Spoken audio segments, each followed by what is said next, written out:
first one is what the PYP exhibition actually is. You will hear the students and the teachers referring to PYPx, and that's just a sort of cool name for PYP exhibition, just to avoid any confusion. The PYP exhibition is the most important experience of your child's education so far. Way more important than any tests they've done, or homework, or reports, or anything else. It literally is the most significant experience that they will have had so far. It's also a chance for them to reveal to themselves, to you, to the teachers, to their peers, who they are becoming as students and as human beings. So really very significant for them. It's a big chance for them to show the 5 essential elements of PYP education. So to show what they know about, to show what they understand, to show what they can do, to show what they feel and what they value, and to show how they act and behave. So again, really significant for them. The second thing I'd like to share with you is how you can be involved. A lot of parents really want to be involved in the PYP exhibition, but aren't sure how, and are also not sure how to get that balance between help and support and advice and guidance and taking over. Sometimes it's tempting to take over or to do the thinking for the kids, and it's important not to do that. So to get that balance right is crucial for you guys, and the teachers will be guiding you along the way on how you can make sure your involvement is as powerful as possible.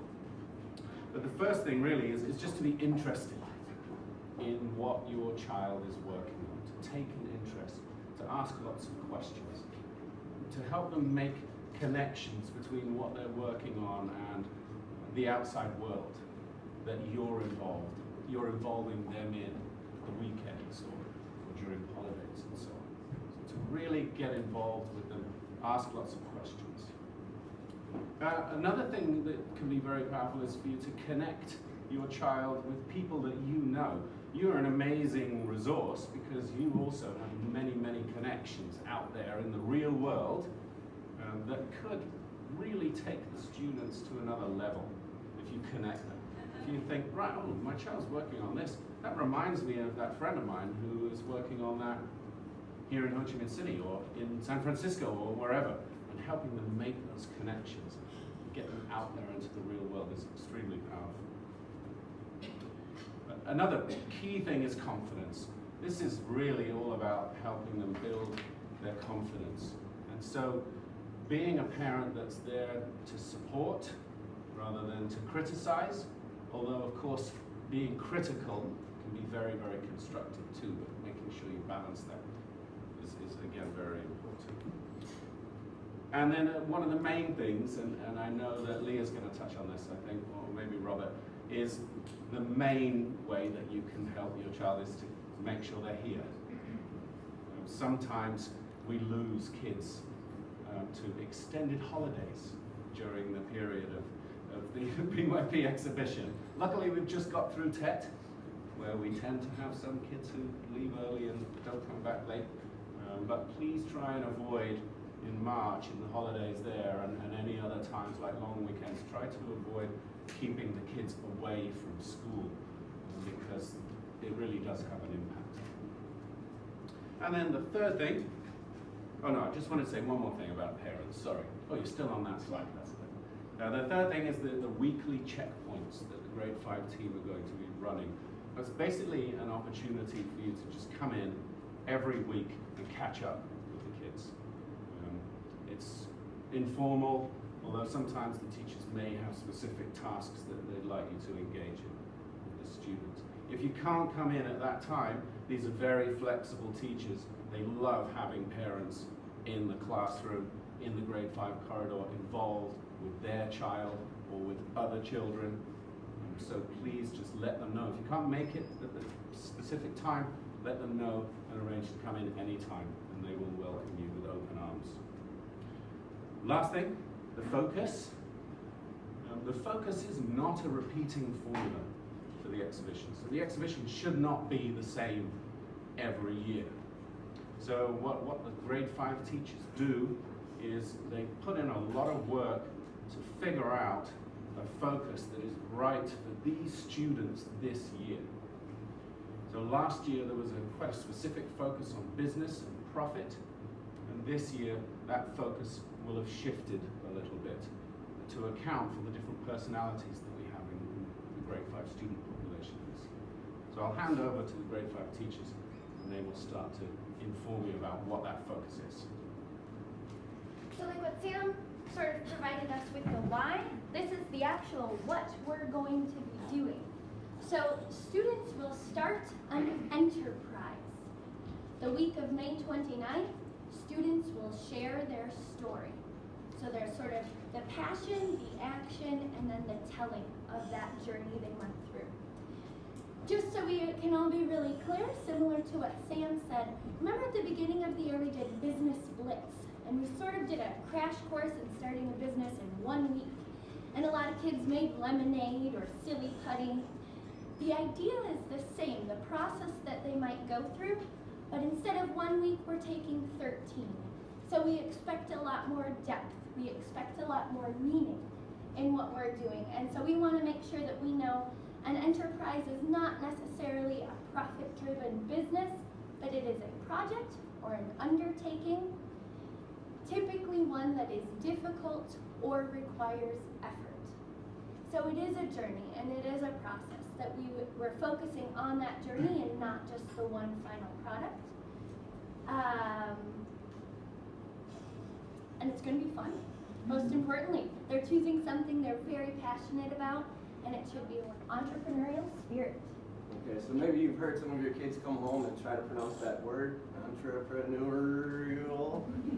We still struggle with saying and spelling it, but we're not focused on the pronunciation, we're focused on what it actually is, and we've chosen these 5 characteristics of an entrepreneur that they will be assessed on. And the first one is that they're in tune with their passion. And you're probably thinking enterprise, well, what's an enterprise? And that's okay because we wanted to leave this as broad as possible to include any possible passions that your students want to chase. We're going to spend a lot of time on this, so we want to make sure that it's something that they really, really care about, something that they love, something that is not just a one-time throwaway thing, but something that they really want to improve about themselves, or something that they really care to spend all of this time on. The second characteristic is that they're optimistic about all possibilities, meaning they're not worried about trying something that's challenging, they're not worried about doing something that's difficult. They want to do it because they love to do it, and they're going to do it, and they believe that they're going to be successful at it. Next one is questioning how it can be done better. This is something that's going to be done over and over and over and over again, and this is part of a problem-solving process or a design process that we've been doing already, that we do as adults, and that once they learn how to do it, they can continue to apply it to their lives in any way. Taking calculated risks, this is again trying things that are new to them, things that they're uncomfortable with, things that they're unfamiliar with, and then finally that they execute their plans. We have lots of big ideas. The students are excited about this right now. They have big plans. Some of them are going to find out that those maybe are too difficult, but then they're going to go back here and figure out how they can do it. Then they're going to figure out how that's done. They're going to execute that plan. They're going to go back here and do it again. And this whole thing is a process, and this is how they're going to tell their story. They're going to say, I'm in tune with my passion this way. I did it, and then I asked myself how it could be done better. Or maybe I asked my customers how it can be done better. Or I asked my parents how it can be done better. And then you execute those plans and go back and forth here. And this is the process that we're looking for the story of when they stage their final exhibition.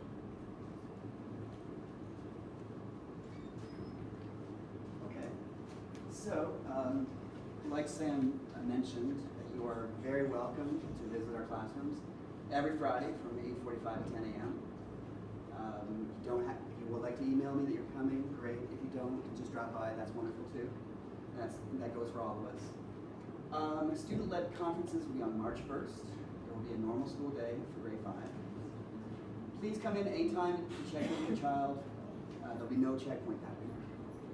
And again, like Sam said, we we'll be having our staging from May 29th to June 2nd, so please, no extended holidays. Unless you take me. And then we'll be having 5 marketplaces. 3 will be at our school, and 2 will be in our local community, 1 at Snap Cafe on April 8th in the afternoon. 1 will be at Saigon Outcast on Sunday, April 23rd, also in the afternoon. And the other ones, the first one will be March 3rd, will be on a school day. So we'll get to see what they have there. All the students will be gone on Friday the 3rd. Yeah. They'll be in Bangkok. Yeah. But- Yeah, I know, me too. You know? Me too. I'm Okay, going okay. with my daughter as well, yes. So they won't- The thing about these dates, we're trying to give you as much warning as we can. There are obviously, I don't know if it's just Vietnam or if it's just the nature of a school, there are things that pop up all the time, and we are trying to provide as many opportunities to the students as possible. So sometimes we just can't predict when things are going to be. For instance, this morning we're sitting in a meeting, we're talking about student-led conferences, and we were reminded by Mr. Peterson about the fact that that was actually the first time that the students sold last year. And so he said it was a positive experience. Would you like to do that again this year? So we haven't even told the kids yet that, because that happened at 7:45 this morning, but we will put it to the students if they would like to use some of that day, and you assume will be coming in, especially if you have other children on that day anyway, and they, if they are ready, they could be selling that day, so that might take care of people who are going to be away. Okay. The other thing is that these opportunities are encouraged, they're not compulsory. We understand that these students do a lot of things outside of school. They have classes, they have sports teams, they have all sorts of things already. So we would like to encourage them to be a part of as many things as possible, but we appreciate that they have their own commitments already. We would like that they would do maybe at least one thing outside of the school, normal school day, and we also really want to push that they try and look for their own opportunities to sell. Rather than just waiting for the teachers to say, okay, market day guys, let's set up our stalls, but look for authentic opportunities for them to sell. Some of their businesses will not really suit the clientele that we have in a market day here, but they might sell very well in another situation. So please encourage your children to do that, and then let us know if we can support in any way, and document it if you can, video, photo, anything. We love that. These are just our ways of trying to give opportunity. Please, by all means, have them do their own thing outside of school as well, and choose with your child what makes sense for them. Okay? So, I don't know how many of you are familiar with Dragon's Den. It's, yeah? No, Dragon Den, the swimming competition. No, it's not the same. Oh, We're talking about dates because that's the 23rd yeah, of April.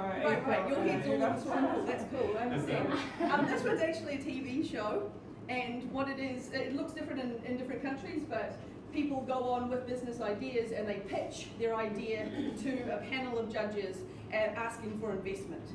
So that was the idea about today, is that we were going to have the students pitching their idea to you. Chances are, as their parents, you're going to get it hit up maybe for a small investment in to get their business going. And we also wanted you to experience what that might be like for your children. So we've prepared a little trailer. Do the benefits outweigh the consequences? I'm not sure that's optimistic enough. We're looking for a high-quality piece. What about your competition? I'm not sure that's optimistic enough. Is a business really the best thing for your friendship? Does it add value to the community? Do you have permission to use that? Back to the drawing board.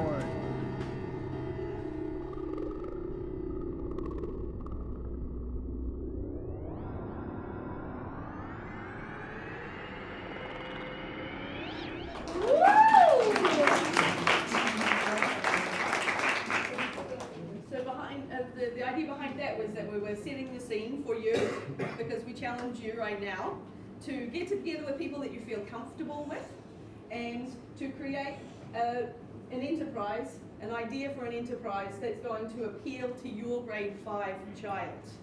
We completely understand that people have different languages here, and if you would like to get together with people who speak a similar language, no problem.